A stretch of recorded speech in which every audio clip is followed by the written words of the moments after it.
nervous, you're making those sounds, or when people come vocalizing, facial.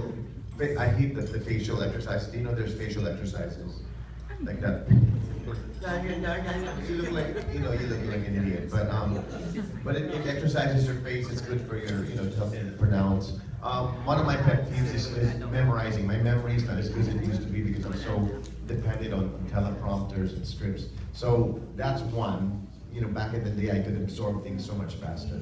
So that would be one, memorizing for me, having to memorize. Another one I don't like is choreography. Thank you. Because I'm not good at it. That's what I'm happy about this show. There's no Gary Vee. I don't have to keep up with anybody. You have to keep up with me. Yeah. I suggest you watch my ass this time because you have to dance like me. All right? Okay? You up for the challenge? Are you challenged? That would be one. And then of course a stupid diet. I hate to diet, but I've been on a diet for the last 5 days now. I haven't lost an ounce. But anyway, I'm fasting and kanina I was talking to some people, I almost threw up here at the table. I was like, because I haven't eaten in 5 days. You know that whole detoxing thing? Like now I have to pee so badly, but I'm going to answer your question anyway, because this is more important than me having to pee, but I'm about to explode. You can tell all of your 19 followers that I almost exploded here on stage.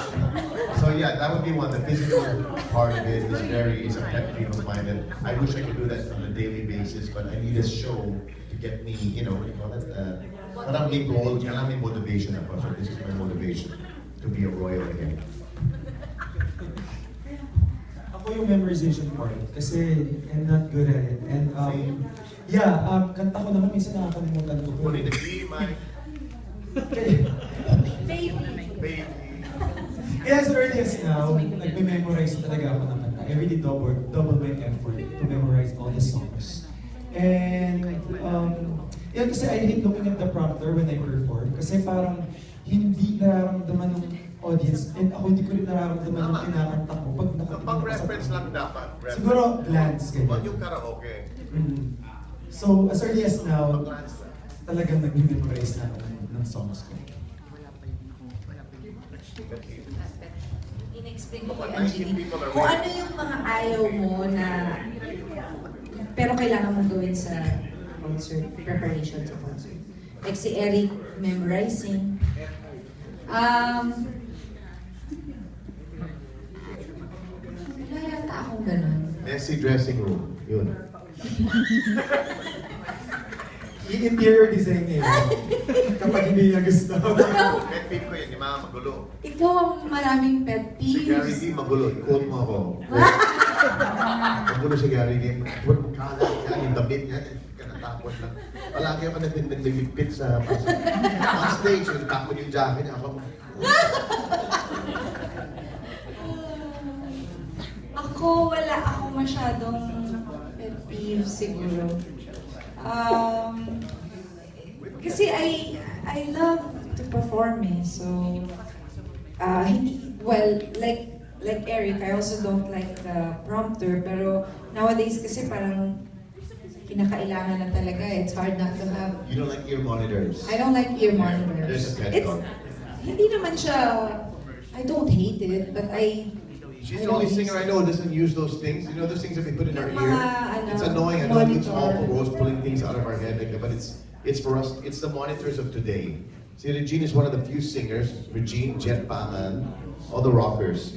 I'm a rocker. Don't like. They want the old school sound in their head as opposed to the recording studio. You know why? Because I like the feel. Gusto ko nararamdaman ko yung may kasama ako sa stage. As a matter of fact, even my band, if I have a big stage, I want them closer to me. I don't want a whole blank stage. I want people in there. Parang I get insecure when I'm all alone on stage. Wala akong kasama. Kaya nga, so yun. Pero wala naman akong, siguro yun na yung pinaka-pet peeves ko, yung nai-insecure ako pag feeling ko mag-isa lang ako. Oo, yes. Pet daw po. Sorry po, ano nga po yung salita niyo? Kung ayaw, yung maayaw mo. Pet peeve? Pet peeves? Yung maayaw mo sa Pet peeves. pet peeves.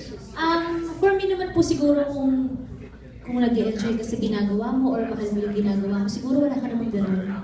Di ba po? Pero kagaya nga po nung sabi ni Eric, minsan kasi ako din, nahihirapan ako mag-memorize ng kanta, lalo siguro kung hindi ko gusto yung song. Saka lalo na kung madami yung songs na nakaraan. Siguro yung first time kong marinig, kung hindi po ako pamilyar sa kanta, di ba? Kasi lalo sa ASAP, nararanasan ko yung parang kasing tanda na ng naki ko yung kanta pero kailangan kong aralin. So yun, so pareho po nung kay Eric. Pero bukod siyaan, or bukod doon po, wala naman na pong iba.